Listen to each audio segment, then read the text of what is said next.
Ok, donc maintenant on va pouvoir commencer les exercices. J'espère que ça allait, j'espère que vous avez bien réussi. Le but c'était quand même de les préparer, et surtout vous aviez quand même un peu le temps. Et puis voilà, on va essayer de les corriger en mettant le plus de détails possible. Après, je suis désolé, c'est un peu compliqué compte tenu de la situation. Mais voilà, je vais essayer de faire comme je peux pour bien vous expliquer. Puis comme je disais au début, n'hésitez pas si vous avez des questions. Alors, alors là, on avait un énorme barrage, donc de 200 mètres de long et de 50 mètres de haut, qui retenait une énorme quantité d'eau. Et sur cette eau, il y avait un bateau qui flottait au quart, on avait dit. Et dans ce bateau, il y avait dans sa coque, une grande quantité d'air pour lui permettre de flotter. Bon, c'est bizarre le schéma, mais bref, c'est un peu ça l'idée, quoi. Euh, Première question, quelle est la pression au fond du barrage? Donc je pense que là, vous n'avez pas eu trop de soucis. Il fallait seulement appliquer cette formule-là, donc P égale ρGH. Donc, on sait que ρ, c'est la masse volumique de l'eau, donc ça vaut 10 puissance 3, donc c'est 1000 kg par mètre cube, donc 10 puissance 3 kg par mètre cube.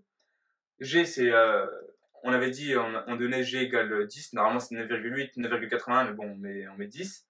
Et puis H, donc c'est la hauteur, ça valait 50. Donc, on faisait le calcul, et on obtenait 5 fois 10 puissance 5 pascal. Donc, 5 fois 10 puissance 5 pascal, c'est égal à 500 000 pascal, et donc c'est bien égal à 500 kilopascal. Donc 1 kg c'est 10 puissance 3, donc c'est bien égal à 500 kilopascal. Donc pour cette question, je pense qu'il n'y a pas trop de soucis. Ensuite, quelle est la pression totale au fond du barrage? Donc c'était la deuxième question, la pression totale au fond du barrage. Là, il ne faut pas oublier d'ajouter la pression atmosphérique. De toute façon, vous l'avez vu au S1 normalement, mais tous les 10 mètres sous l'eau, vous gagnez 1 ATM, donc 10 puissance 5 pascal à chaque fois. Et donc là, il y avait 50 mètres de profondeur. Donc soit vous faisiez directement, ça fait 6 ATM, donc 6 fois 10 puissance 5 pascal. Ou soit vous refaisiez la formule, enfin, que vous avez déjà faite là. Donc vous faisiez PATM, donc 10 puissance 5 pascal, plus ρGH. Donc on obtenait bien 6 fois 10 puissance 5 pascal. Donc la différence en fait entre les deux questions, bon là j'ai mal noté, hein, mais c'était mieux détaillé dans les questions. C'était quelle est la pression exercée par l'eau au fond de l'eau, au fond du barrage. Donc là c'est la pression uniquement qui est exercée par l'eau, alors que là on demandait la pression totale. Donc quand on demande la pression totale, on ajoute toujours la pression atmosphérique. Alors que quand on demande la pression exercée par l'eau, on met juste ρGH. Voilà la différence. Ensuite, troisième question, elle était un peu plus compliquée celle-là, c'est quelle est la force exercée par l'eau sur le barrage. Donc on connaît la formule P égale F sur S, donc la force sur la surface. Cette fois-ci là, on connaît oui la pression, mais cette fois-ci on veut justement, nous ce qu'on veut c'est la force, donc F en Newton, F par rappel c'est toujours en Newton. Donc on isole le F, ce qui nous donne F égale la pression fois la surface. La surface on la calcule, c'est assez rapide, on fait 500 fois 200, donc ça nous donnait 1 fois 10 puissance 4 mètres carrés, donc 10 000 mètres carrés.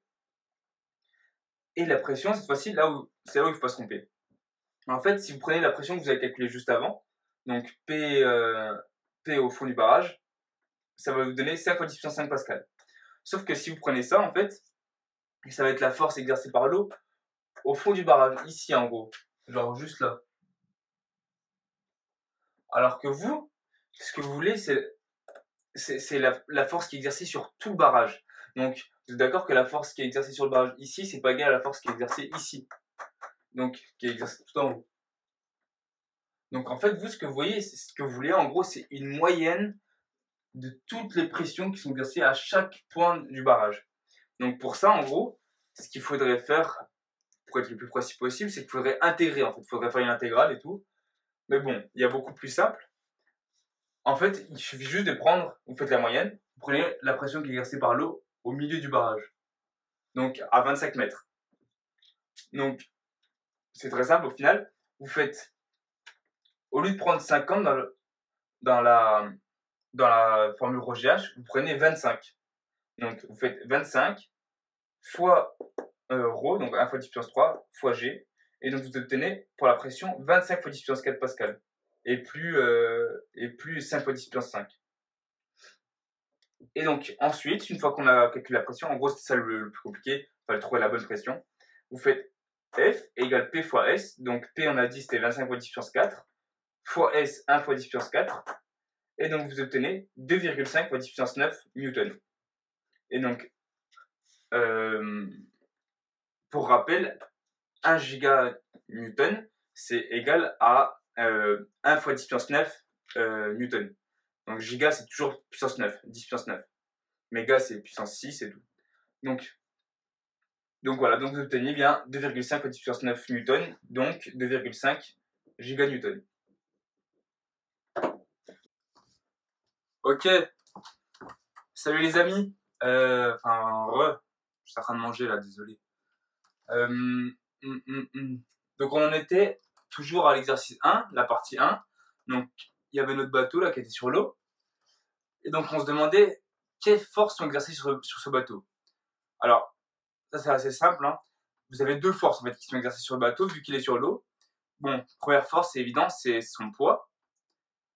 Et la deuxième force, forcément, c'est la poussée d'Archimède. Et on pourrait évoquer une troisième force qui serait les frottements, mais là on n'en parle pas, donc on s'en fout un peu. On raisonne qu'avec le poids et la poussée d'Archimède. Donc la formule du poids c'est P égale mg, et la poussée d'Archimède c'est pi, et c'est égal à moins mg, mais il faut faire gaffe, dans le m, c'est pas la masse totale du bateau, enfin on va le voir dans la question juste après. C'est pour ça que j'ai mis un petit E, là c'est masse de eau, enfin en gros on va voir après. C'est la masse volumique qui va changer. On va prendre la masse volumique de l'eau et non pas celle du solide. Donc justement, ouais, vraiment il n'y a que deux forces. Quoi. Donc justement, question 5, quel est le volume d'air contenu dans la coque? Alors, si vous avez du mal à cette question, c'est normal, parce qu'elle était quand même assez compliquée. Si vous l'avez réussi, c'est vraiment bien, enfin franchement félicitations si vous l'avez réussi. Mais si vous ne l'avez pas réussi, il n'y a pas de galère, on va la corriger, on va bien la corriger. Alors, tout d'abord, comme on disait tout à l'heure, il y a deux forces. Donc il y a le poids, c'est égal à mg. Donc si on remplace m, la masse, c'est égal à la masse volumique fois le volume. Forcément, masse volumique fois le volume. Donc si on remplace, si on considère le bateau, donc ce qui fait le poids du bateau, c'est sa coque. Hein. Donc c'est masse volumique de la coque fois le volume de la coque fois g. Et là, j'ai bien mis le volume de la coque, j'ai pas mis le volume du bateau complet. Parce que si on prenait le volume du bateau complet, ça voudrait dire que l'air ici, il a un poids. Or, le poids de l'air, on néglige. On néglige. Normal, il n'y a pas de poids en fait dans l'air. Donc, on prend bien le volume de la coque. Et ensuite, après, on s'en fout un peu du mât et tout. Hein. Là, c'était pas bon pour l'exo. Donc, on prend bien le volume de la coque. Alors que pour la poussée d'Archimède, cette fois-ci, comme j'ai dit, c'est moins mg. Là, on prend, comme j'ai dit tout à l'heure, c'est toujours, en fait, vous voyez, c'est la même formule, c'est ρ fois V fois G. Seulement, il ne faut pas se tromper, parce que ρ, on prend la masse volumique de l'eau. On prend bien la masse volumique de l'eau et pas celui de la coque. Et puis le volume, cette fois-ci, la poussée d'Archimède, vous êtes d'accord, elle s'exerce sur tout le bateau. Elle s'exerce pas que sur elle s'exerce vraiment sur tout le bateau. Donc, on va prendre le volume du bateau cette fois-ci. Et pas le volume que de la coque. On prend vraiment le volume du bateau et toujours fois G. Bon, après là, j'ai mis, vous voyez, j'ai mis moins, j'ai mis moins mg parce que, en fait, si on veut être précis, j'aurais dû mettre les flèches pour dire que c'est des vecteurs. Comme ça. Comme ça. Parce que, en fait, la poussée d'Archimède, c'est ce qui va soulever le bateau, en fait. C'est ce qui va retenir le bateau. Donc, ça s'oppose à la gravité.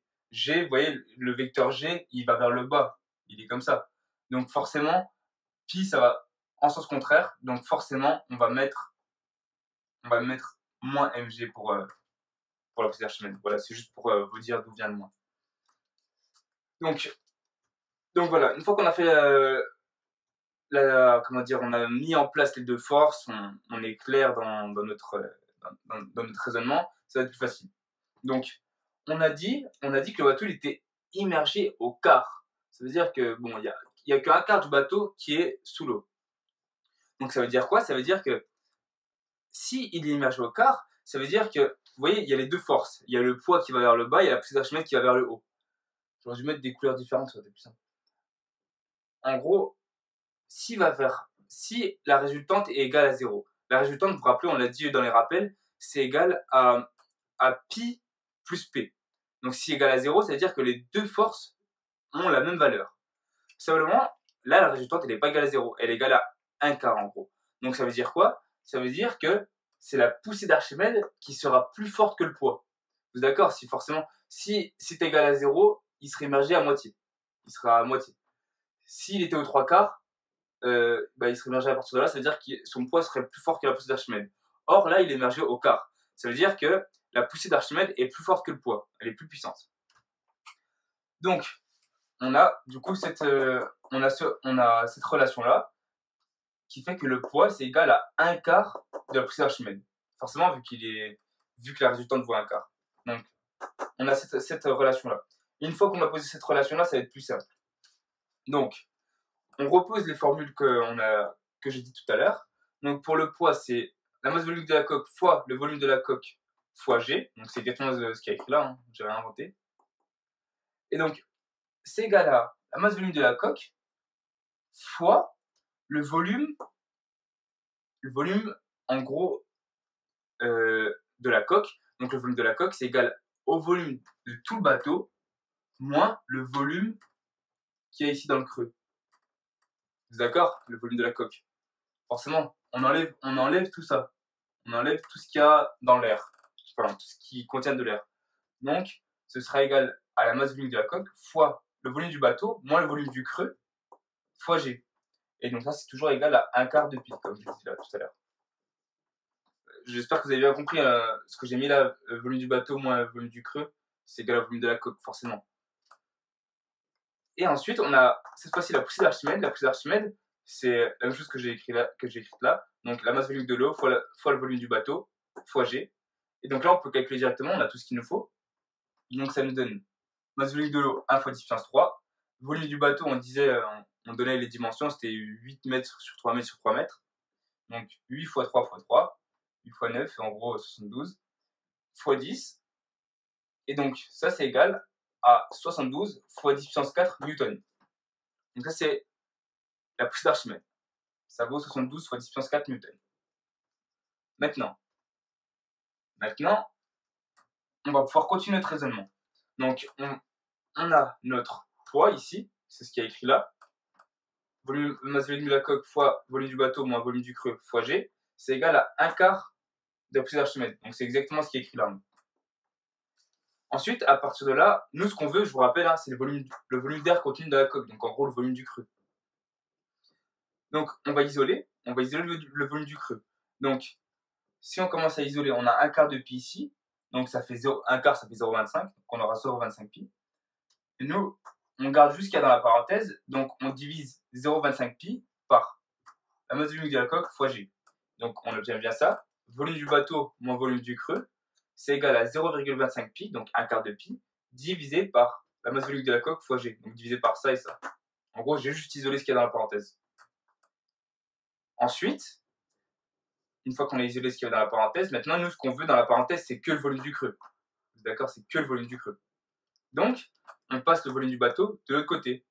Et donc, on obtiendra volume du creux est égal à volume du bateau moins ce qu'on avait là, donc moins 1 quart de pi, divisé par masse volumique de la coque fois G.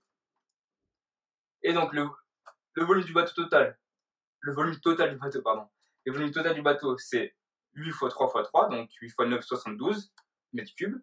Donc, on a 72, moins, et puis là, on connaît tout, on connaît pi, on connaît la masse volumique de la coque, on disait que la densité c'était 1,8, donc la masse volumique c'est 1800 kg par mètre cube, et on connaît G, donc c'est 10.